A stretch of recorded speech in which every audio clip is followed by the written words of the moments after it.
प्रिय मित्रों, नमो नमः। आप सभी का संस्कृत प्रिय क्लासेस में स्वागत है।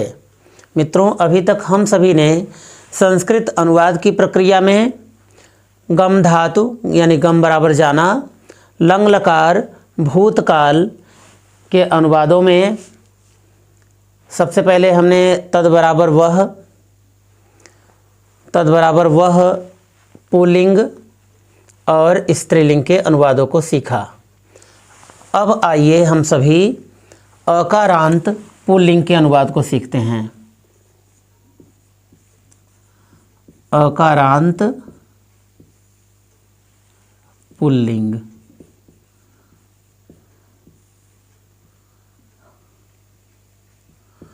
अकारांत पुल्लिंग राम शब्द के अनुवाद को राम शब्द का प्रयोग करके कुछ अनुवादों को सीखेंगे। तो यहाँ पर संज्ञा संबंधी कुछ अनुवाद हैं। तो जैसे रामः मिस राम, रामः श्यामः मिस राम और श्याम, रामः श्यामः च मिस राम और श्याम हो जाते हैं। रामः श्यामः मोहनः च मिस हो जाता है राम, श्याम और मोहन। तो यहाँ पर लंग लकार भूतकाल की क्रियाओं का प्रयोग किया जाएगा क्योंकि ये सभी प्रथम पुरुष के कर्ता हैं। और यहाँ पर हमने श्याम और मोहन आदि का नाम इसलिए लिख दिया क्योंकि ये भी राम की तरह ही रूप चलते हैं और ये सभी अकारांत पुल्लिंग ही हैं। तो अब क्योंकि ये प्रथम पुरुष के कर्ता सभी हैं तो इनके साथ प्रथम पुरुष की क्रियाओं का प्रयोग किया जाएगा। तो यहाँ पर आइए इसको पढ़ लेते हैं। तो अगच्छत, अगच्छताम, अगच्छन, अगच्छत, अगच्छताम, अगच्छन, अगच्छत, अगच्छताम, अगच्छन, इस तरह से पढ़ेंगे। और अगच्छत मिस हो जाता है गया और अगच्छताम मिस हो जाता है दो लोग गए, और अगच्छन मिस हो जाता है दो से अधिक यानी बहुवचन में, यानी कर्ता जब दो से अधिक रहेगा तो इसके लिए कहा जाता है गए। तो अब यहाँ पर ये सभी क्रिया विशेषण हैं। अद्य मिस हो जाता है आज, अत्र मिस यहाँ, तत्र मिस वहाँ, कुत्र मिस कहाँ, न मिस नहीं, किम मिस क्या, कथम मिस क्यों और अधुना मिस अब। तो आइए हम इन सभी का प्रयोग करके कुछ अनुवादों को सीखते हैं।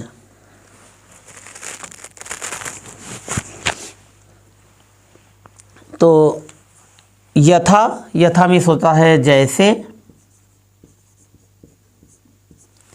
जैसे अब हम किसी भी संज्ञा और क्रिया का मेल से, संज्ञा और क्रिया के प्रयोग से यहाँ पर कुछ अनुवादों को आइए सीखते हैं। तो जैसे अनुवाद हुआ कि राम गया, तो सबसे पहले हम यहाँ पर पहचान इसका जान लें। पहचान हमने पहले वीडियो में आपको बताया था कि जिस वाक्य के अंत में यानी जिस वाक्य की क्रिया में या ये आदि शब्द आते हैं, यानी कि या ये कहने का अर्थ ये है कि जैसे गया गई गए, पढ़ा पढ़ी पढ़े, खाया खाई खाए। तो इस तरह से अगर कोई भी शब्द आ जाता है तो वहाँ पर अगच्छत, अगच्छताम, अगच्छन। अगर पठत पढ़ने से संबंधित है यानी पढ़ा पढ़ी पढ़े तो अपठत, अपठताम, अपठन। खाया तो अखादत, अखादताम, अखादन। पिया अपिबत, अपिबताम, अपिबन, इस तरह से रूप हो जाता है। तो इसको हम बाद में सीखेंगे। आइए सबसे पहले इनको सीखते हैं। तो यहाँ पर इसका हो जाएगा राम गया, तो इसका हो जाएगा राम गया। तो राम गया का क्या हो जाएगा? तो राम का हो जाएगा रामः, और गया के लिए जब कर्ता हमारा एक वचन में आता है तो क्रिया भी एक वचन की लगाई जाएगी। तो इसलिए यहाँ पर अगच्छत लगा देंगे। तो राम के लिए रामः लगाएंगे, यानी रामः अगच्छत्। तो इस तरह से हमारा अनुवाद हो जाएगा रामः अगच्छत्। तो अब जैसे यहाँ पर हम कर्म कारक द्वितीया विभक्ति के एक वचन के कुछ रूपों को हमने लिख दिया है। तो यानी गृहम मिस होता है घर, विद्यालय मिस विद्यालय, आपणम मिस बाजार। तो आइए इन शब्दों का भी इसमें प्रयोग करते हैं। जैसे राम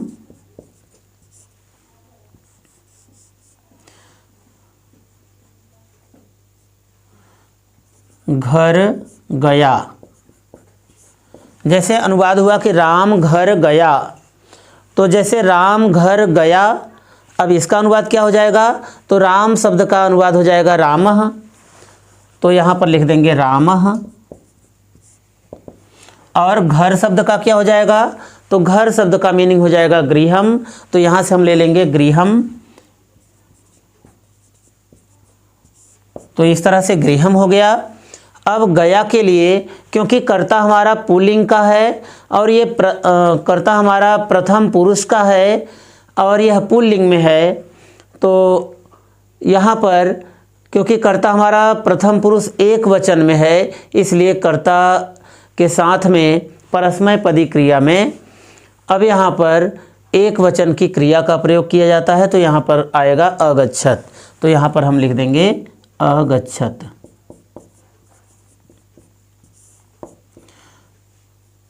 तो इस तरह से हमारा पूरा वाक्य हो गया रामः गृहम अगच्छत्। तो रामः गृहम और अगच्छत् हमने यहाँ से लिया, तो हमारा पूरा वाक्य हो गया रामः गृहम अगच्छत्। तो अब आइए दूसरा अनुवाद सीखते हैं। जैसे राम कहाँ गया, राम कहाँ गया। तो अब यहाँ पर कहाँ की मीनिंग यहाँ पर लिखा गया है क्रिया विशेषण में कि कुत्र मिस कहाँ। तो यहाँ पर हो जाएगा इसका अनुवाद राम का हो जाएगा रामः, ये राम का हो जाएगा रामः। तो हम लिख दिए यहाँ पर रामः। अब कहाँ के लिए यहाँ से हम ले लेंगे कुत्र, ये कुत्र मिस कहाँ हो जाता है। तो हम लिख देंगे यहाँ पर कुत्र। और गया के लिए, क्योंकि कर्ता हमारा प्रथम पुरुष का है और एक वचन में है, तो प्रथम पुरुष एक वचन की क्रिया अगच्छत् लगाएंगे। तो यहाँ पर हो जाएगा अगच्छत्।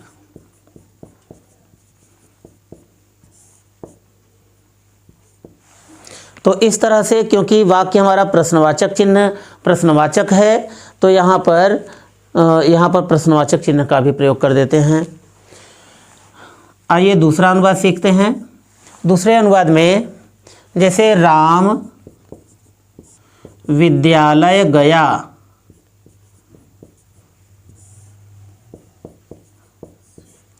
राम विद्यालय गया। तो सबसे पहले राम का मीनिंग हो जाएगा रामः। तो यहाँ पर हम लिख देंगे रामः। और विद्यालय शब्द के लिए, क्योंकि कहाँ कहने पर हमको कर्म कारक द्वितीया विभक्ति का पता चलता है और कर्म कारक द्वितीया विभक्ति यहाँ पर हमने विद्यालयम लिख रखा है पहले से ही। तो यहाँ पर लिख देंगे विद्यालयम। और जाने के लिए, क्योंकि कर्ता हमारा एक वचन में है, इसलिए इसकी क्रिया भी एक वचन की लगाई जाएगी। तो यहाँ पर हो जाएगा राम का रामः, विद्यालय शब्द का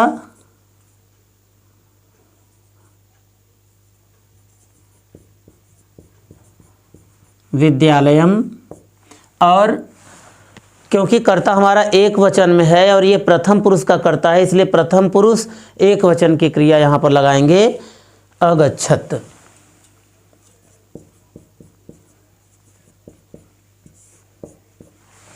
अब इसके बाद अगला अनुवाद है।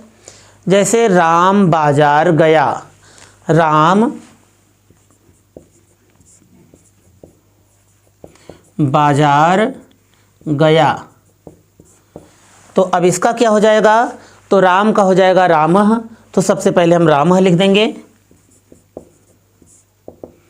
और बाजार शब्द की मीनिंग बाजार शब्द की मीनिंग हमने यहाँ लिखा है कि आपड़म, आपड़म मीन्स बाजार, तो हम लिख देंगे आपड़म। और अब क्योंकि हमारा कर्ता प्रथम पुरुष एक वचन का है, इसलिए क्रिया भी इसकी प्रथम पुरुष एक वचन की लगाई जाएगी, तो हो जाएगा अगच्छत।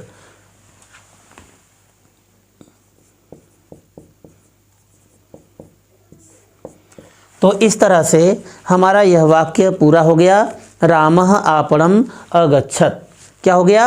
रामः आपणम अगच्छत। ये आपका एक वचन का पूरा अनुवाद किया गया। अब आइए इन दो द्विवचन का अनुवाद देखते हैं। तो आइए अब द्विवचन के अनुवाद को सीखते हैं। तो राम और श्याम, जैसे पहला अनुवाद हुआ कि राम और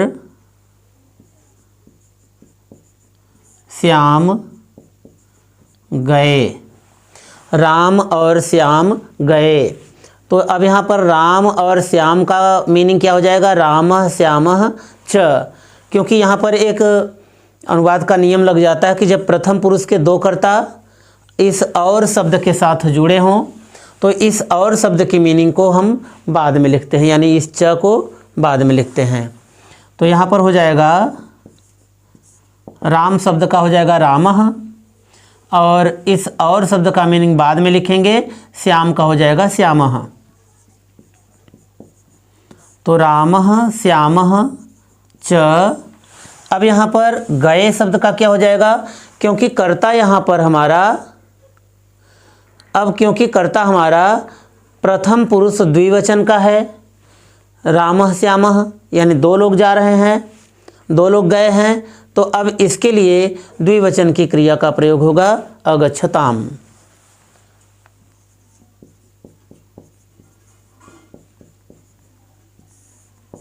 तो इस तरह से ये अनुवाद हमारा पूरा हुआ। रामः श्यामः च अगच्छताम। अब आइए दूसरा सीखते हैं। दूसरा अनुवाद है कि राम और श्याम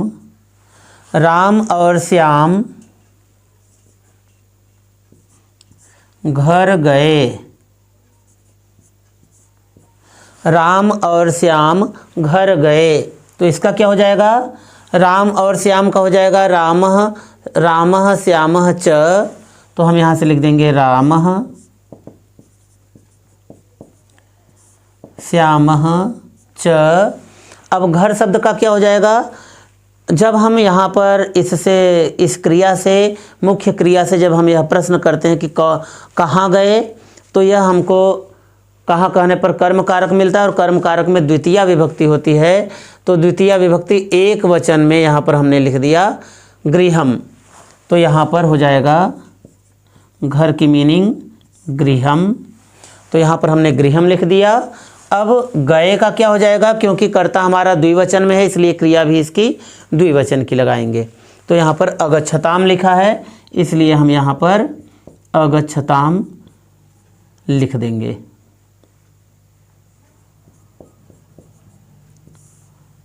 तो इस तरह से हमारा पूरा वाक्य हो गया कि रामः श्यामः च गृहम अगच्छताम। अब आइए दूसरा सीखते हैं अनुवाद। राम और श्याम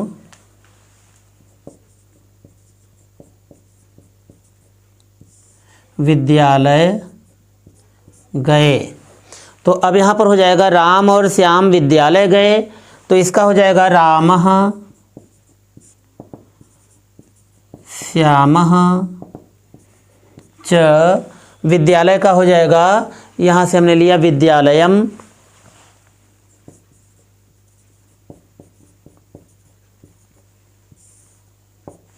विद्यालयम हो गया। अब क्योंकि कर्ता हमारा द्विवचन में है, इसलिए इसकी क्रिया भी द्विवचन की लगाएंगे।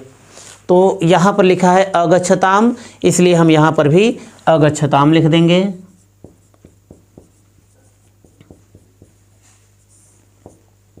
तो इस तरह से हमारा यह पूरा वाक्य हो गया कि रामः श्यामः च विद्यालयम अगच्छताम। आइए अब दूसरा अनुवाद सीखते हैं कि राम और श्याम बाजार गए।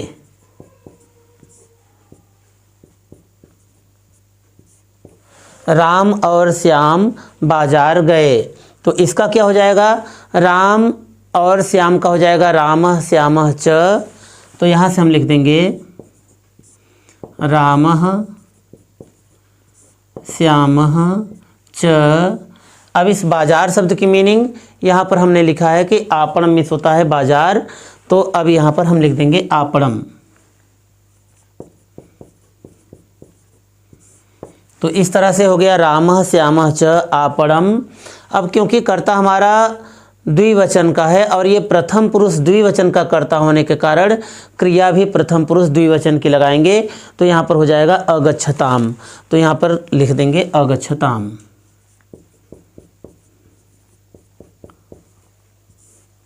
तो इस तरह से हमारा हो गया वाक्य कि रामः श्यामः च आपणम अगच्छताम। तो आइए अब दूसरा अनुवाद करते हैं। दूसरा अनुवाद में क्या है कि अब ये क्रिया विशेषणों का भी प्रयोग करते हैं कि राम और श्याम, राम और श्याम, राम और श्याम आज गए। राम और श्याम आज गए, तो इसका क्या हो जाएगा, राम और श्याम आज गए। तो अब राम और श्याम का हो जाएगा रामः श्यामः च। तो हम यहाँ से लिख देंगे रामः श्यामः च। अब आज की मीनिंग हम यहाँ क्रिया विशेषण से ले लेंगे, तो हो जाएगा अद्य। तो यहाँ पर लिख दिया हमने अद्य। अब क्योंकि कर्ता हमारा द्विवचन में है इसलिए इसकी क्रिया द्विवचन की लगाएंगे, तो यहाँ पर हो जाएगा अगच्छताम, इसलिए हम यहाँ पर लिख देंगे अगच्छताम।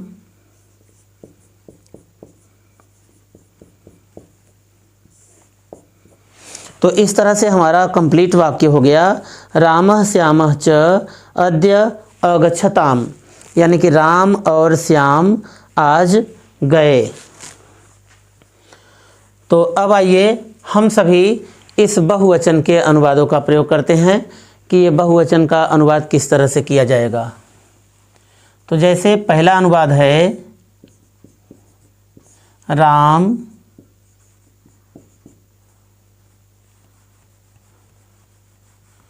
तो यहाँ पर हो जाएगा राम और श्याम, राम और श्याम गए।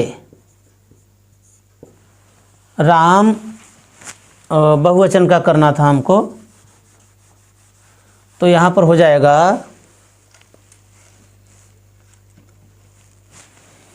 राम, श्याम और मोहन।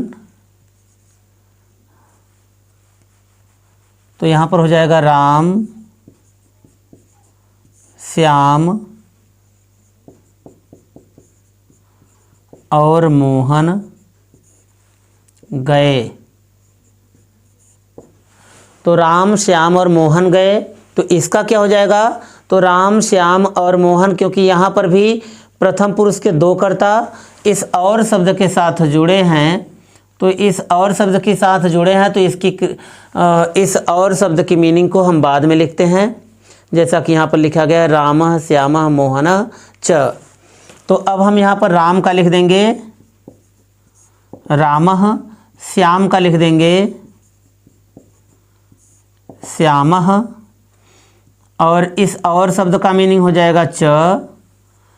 तो च को हम बाद में लिखेंगे क्योंकि प्रथम पुरुष के जब दो कर्ता इस और शब्द के साथ जुड़े होते हैं तो इस और शब्द की मीनिंग को बाद में लिखा जाता है। तो यहाँ पर हो जाएगा मोहनः च। तो रामः श्यामः मोहनः च। अब क्योंकि कर्ता हमारा बहुवचन में है और ये प्रथम पुरुष के कर्ता हैं, तो जब प्रथम पुरुष के कर्ता बहुवचन में है तो इसकी क्रिया भी बहुवचन की लगाएंगे। यहाँ पर हो जाएगा अगच्छन्। तो यहाँ पर हो जाएगा अगच्छन्। तो आइए अब दूसरा अनुवाद सीखते हैं। जैसे राम श्याम और मोहन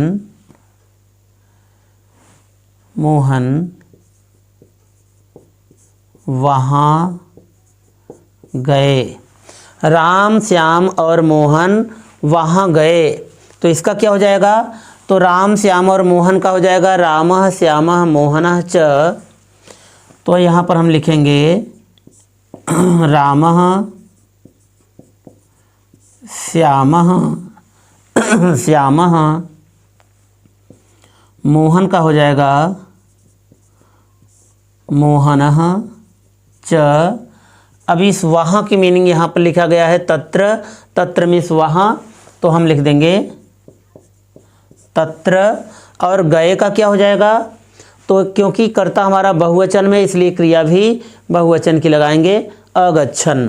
तो यहाँ पर हो जाएगा अगच्छन्। तो इस तरह से हमारा हो जाएगा पूरा अनुवाद कि रामः श्यामः मोहनः च तत्र अगच्छन्।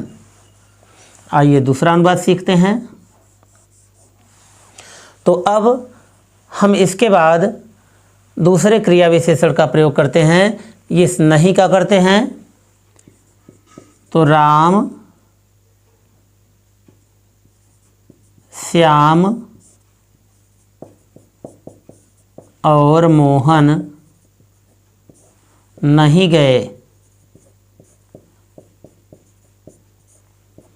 राम श्याम और मोहन नहीं गए। तो यहाँ पर हो जाएगा राम का रामः, श्याम का श्यामः, मोहन का मोहनः और च मीन्स होता है और। तो यहाँ पर हम लिख देंगे रामः श्यामः मोहनः च। और इस नहीं शब्द का मीनिंग यहाँ पर लिखा गया है न मीन्स नहीं। तो यहाँ पर हम लिख देंगे न। अब क्योंकि कर्ता हमारा दो से अधिक है यानी बहुवचन में है, तो जब ये कर्ता हमारा बहुवचन में है तो इसकी क्रिया भी बहुवचन की, ये अगच्छन् लगा देंगे। तो यहाँ पर हम लिख देंगे अगच्छन्।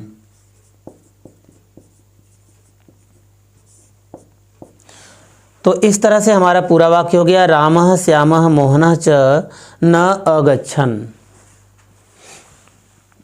अगला अनुवाद है कि राम श्याम और मोहन राम श्याम और मोहन कहाँ गए?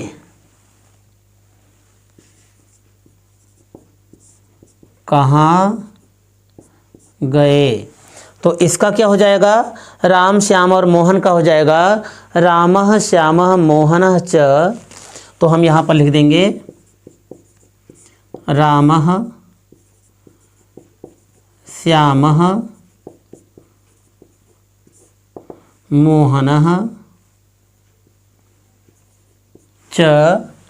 अब यहाँ पर कहाँ का मीनिंग हो जाएगा कुत्र। तो हम लिख देंगे कुत्र रामः श्यामः मोहनः च कुत्र। अब कर्ता हमारा बहुवचन में है, दो से अधिक हैं, तो यहाँ पर हम लिख देंगे अगच्छन्। तो इसकी क्रिया क्या हो जाएगी? अगच्छन्। तो हम यहाँ पर लिख देंगे अगच्छन्।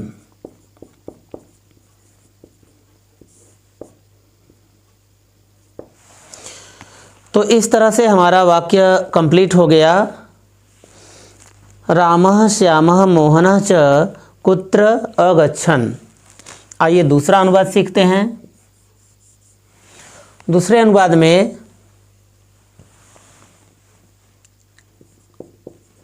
राम श्याम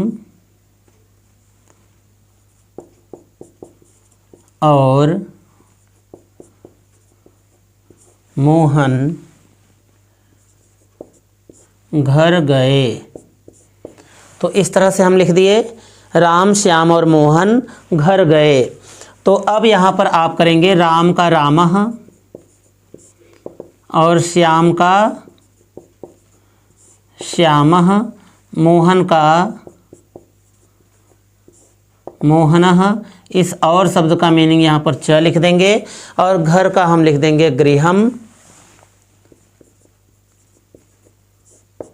और अब इसके बाद क्योंकि कर्ता हमारा दो से अधिक है यानी तीन लोग हैं अर्थात बहुवचन में हो गए, तो जब बहुवचन में हो गए तो इसकी क्रिया भी अगच्छन लिखेंगे।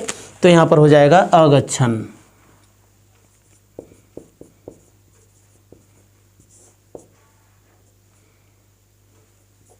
तो इस तरह से हमारा पूरा कंप्लीट वाक्य हो गया कि रामः श्यामः मोहनः च गृहम अगच्छन्। अब इसके बाद आइए हम कुछ वाक्य प्रयोग कर लेते हैं।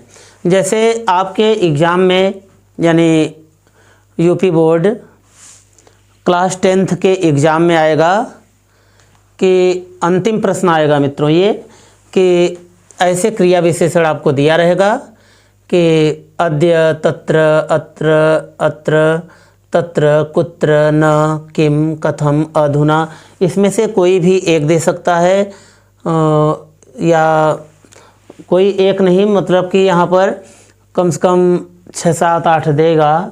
तो आपको हो सकता है कि 4 वाक्य बनाने के लिए कहा जाए तो आप 4 को बनाइएगा। जैसे अब यहाँ पर पहला वाक्य प्रयोग हम कर रहे हैं, जैसे अब हम एक वचन में वाक्य प्रयोग कर रहे हैं यहाँ पर।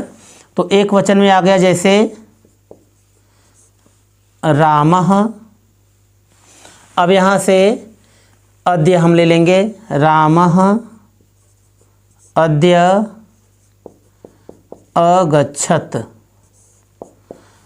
तो यहाँ पर अद्य लिखने के बाद इसको अंडरलाइन कर देंगे ताकि ये एग्जामिनर को यानी वो जो परीक्षक होगा उसको ये पता चले कि आपने इस वाक्य में अद्य का वाक्य प्रयोग किया है। इसका हिंदी नहीं लिखना होता है उसमें, तो इसका हिंदी क्या होगा, राम आज गया। तो यह अपनी जानकारी के लिए हिंदी रखिए कि राम आज गया, लेकिन यह एग्ज़ाम में इसका हिंदी नहीं लिखना है। एग्ज़ाम में बिल्कुल ऐसे ही लिख देना है कि रामः अद्य अगच्छत्। तो यहाँ पर अद्य के नीचे अंडरलाइन कर देना है। दूसरा है राम और श्याम क्यों गए, क्यों गए। तो राम और श्याम क्यों गए, तो इसका क्या हो जाएगा, तो ये तो हिंदी हमने लिख दिया, तो हिंदी मित्रों नहीं लिखना है आपको। तो आप सभी को खाली संस्कृत लिखना है। तो संस्कृत में ही यह वाक्य दिया रहेगा, तो आपको संस्कृत में उसका वाक्य प्रयोग करना होगा। जैसे हम अत्यंत सरल वाक्यों का प्रयोग करेंगे क्योंकि 1 नंबर का ये रहेगा, यानी एक वाक्य लिखेंगे तो 1 नंबर मिलेगा, और यदि हम 4 वाक्य दिया है तो 4 नंबर मिलेंगे। तो अगर हम बड़े अनुवाद के चक्कर में पड़ जाते हैं, कुछ बड़ा लिखने की कोशिश करते हैं, तो भी हमको 1 नंबर मिलेगा। और यदि हम इतना छोटा अगर इसका प्रयोग करते हैं, तो जैसे यहाँ पर रामः गृहम अगच्छत् में हमने यहाँ पर गृहम का वाक्य प्रयोग कर दिया, तो रामः गृहम अगच्छत् हो गया। तो इतना छोटा लिख दिया, तो इसमें गलत होने के कम चांस होते हैं, यानी कि गलत होने की कम संभावना होती है। तो हम बिल्कुल छोटा अनुवाद करेंगे। तो यहाँ पर जैसे रामः कथम अगच्छत्, रामः कथम अगच्छत्। इस तरह से हो गया कि रामः कथम अगच्छत्, कि राम क्यों गया। तो दूसरा अनुवाद करते हैं, दूसरा वाक्य प्रयोग किम का वाक्य प्रयोग करते हैं। जैसे किम रामः अगच्छत, क्या राम गया? तो इसका क्या हो जाएगा, किम रामः अगच्छत। तो यहाँ पर किम के नीचे अंडरलाइन कर देंगे। तो जो चेक करने वाला होगा परीक्षक, तो उसको ये पता चल जाएगा कि आपने किम का वाक्य प्रयोग किया है, यानी किम शब्द का आपने इस वाक्य में प्रयोग किया है। आइए दूसरा अनुवाद देखते हैं। तो जैसे अगर हमने अनुवाद किया कि रामः तत्र अगच्छत, कि राम वहाँ गया, तो राम वहाँ गया, तो इसका हो जाएगा रामः तत्र अगच्छत। तो यहाँ पर जो हम वाक्य का यहाँ से हम प्रयोग करेंगे, जिस शब्द का यहाँ से प्रयोग करेंगे, तो उस शब्द के नीचे अंडरलाइन कर देते हैं, यानी उसके नीचे लाइन खींच देते हैं। तो पढ़ने वाले को ये पता चल जाएगा कि हमने इस पूरे वाक्य में इस तत्र शब्द का वाक्य प्रयोग किया है। तो अगला वाक्य है जैसे राम नहीं गया, तो यहाँ पर हो जाएगा रामः न, यहाँ पर हमने न का वाक्य प्रयोग किया है, तो इसके नीचे अंडरलाइन कर देंगे, रामः न अगच्छत। तो रामः न अगच्छत, इसका हो जाएगा कि राम नहीं गया। अगला वाक्य है, अब यहाँ पर जैसे हमने कुत्र का वाक्य प्रयोग कर दिया कि रामः कुत्र अगच्छत, रामः कुत्र अगच्छत, तो कुत्र के नीचे ऐसे अंडरलाइन कर देंगे। तो यहाँ पर हो जाएगा कि रामः कुत्र अगच्छत, यानी राम कहाँ गया। तो राम कहाँ गया, तो यह वाक्य पूरा सही हो जाएगा। तो मित्रों, आप सभी चाहे एक वचन का यहाँ पर प्रयोग करिए, और चाहे इस तरह से द्विवचन का प्रयोग करिए, और चाहे आप इस तरह से बहुवचन का प्रयोग करें, तो कर्ता और क्रिया आपका बिल्कुल सही होना चाहिए। इसमें क्रिया विशेषण अगर आया है, तो क्रिया विशेषण का यूज अगर आप इस तरह करेंगे, यानी प्रयोग इस तरह से करेंगे, तो इसके नीचे अंडरलाइन जरूर कर दीजिएगा। तो हमारा तो ये मानना है कि सबसे पहले आप कर्ता और क्रिया लिख करके, और जो आपको यहाँ पर क्रिया विशेषण दिया रहेगा, बस इसी तरह से, सेम इसी तरह से आप लोग कर दीजिएगा। और ये द्विवचन और बहुवचन के चक्कर में मत पड़िएगा, क्योंकि अगर आपने यहाँ पर द्विवचन लिख दिया और भूल से अगर आपने क्रिया एक वचन की लिख दिया या बहुवचन की लिख दिया, तो ये आपका पूरा अनुवाद गलत हो जाएगा। और अगर आपने यहाँ पर बहुवचन कर्ता लिख दिया और इसके सामने अगच्छन, ये बहुवचन की क्रिया न लिख करके अगर अपने अगच्छत लिख दिया, तो भी आपका ये गलत हो जाएगा। तो इसलिए आप सभी सदैव एक वचन का ये अनुवाद करिएगा, तो एक वचन से आपका भी ये अनुवाद बिल्कुल सही हो जाएगा, यानी वाक्य प्रयोग पूरा सही हो जाएगा। तो जैसे एक अनुवाद और कर देते हैं, क्योंकि थोड़ा सा और जगह यहाँ पर बचा हुआ है। तो जैसे अब यहाँ पर अत्र शब्द है, तो अगर हम यहाँ पर अत्र शब्द का वाक्य प्रयोग करेंगे, तो यहाँ पर अत्र के लिए यहाँ पर अब ये जो क्रिया है, तो क्रिया में हम अत्र शब्द का अगर यूज करते हैं, तो उसके लिए यहाँ पर भूतकाल में आने के लिए कहा जाता है कि आगच्छत आगच्छताम आगच्छन, कि राम यहाँ आया। तो राम यहाँ गया ऐसा नहीं करेंगे, राम अत्र अगच्छत नहीं लिखेंगे, रामः, तो यहाँ पर लिखेंगे रामः अत्र, इस अत्र का प्रयोग करेंगे कि रामः अत्र आगच्छत, इस अ को हटा करके यहाँ पर आ जोड़ देंगे सभी में, और हो जाएगा आगच्छत आगच्छताम आगच्छन। तो आने के लिए हम आगच्छत का प्रयोग करते हैं। तो जैसे यहाँ पर हो गया रामः अत्र आगच्छत, इस तरह से कि रामः अत्र आगच्छत, यानी कि राम यहाँ आया। जैसे अब यहाँ पर हिंदी में भी आइए सीख लेते हैं उसको। द्विवचन में देखते हैं, जैसे पहला अनुवाद हो गया कि राम और श्याम यहाँ आए। राम और श्याम यहाँ आए। तो राम और श्याम का मीनिंग यहाँ पर लिखा गया है रामः श्यामः च। तो यहाँ पर हम लिख देंगे रामः श्यामः च। अब यहाँ शब्द को हम यहाँ से ले लेंगे तो अत्र मिस होता है यहाँ, तो इस तरह से अत्र हो गया। अब इसके बाद आए शब्द का, क्योंकि कर्ता हमारा द्विवचन में है इसलिए यहाँ पर इसकी क्रिया द्विवचन में लगाएंगे। तो यहाँ पर अगच्छताम माने होता है चले गए, और आगच्छताम मिस होता है आए। तो यहाँ पर लिख देंगे आगच्छताम।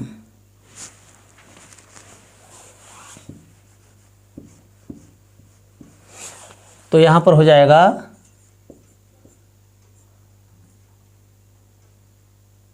आगच्छताम।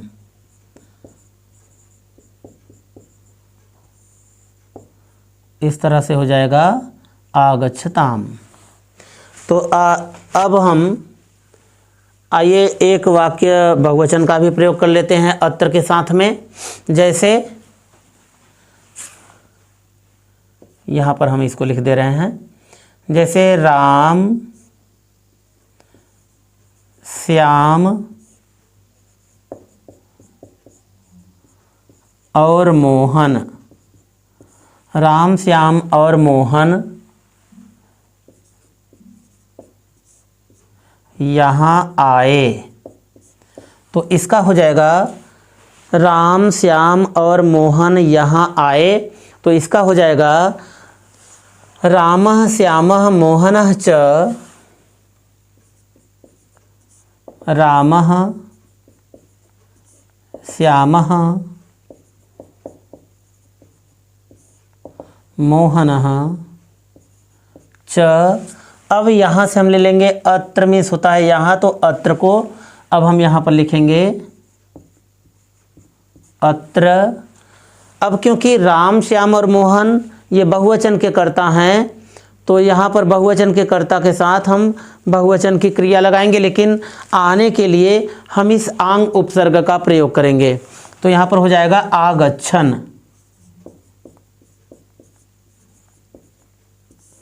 तो ये हो जाएगा आगच्छन। तो मित्रों, हमें पूरा विश्वास है कि आप सभी को ये एक वचन के अनुवाद, द्विवचन के अनुवाद और ये बहुवचन के अनुवाद तथा ये संस्कृत के वाक्य प्रयोग, यानी कि कुछ वाक्यों को हमने कुछ शब्दों का हमने वाक्य प्रयोग किया है, तो यह वाक्य प्रयोग भी आप सभी को अच्छे से समझ में आया होगा।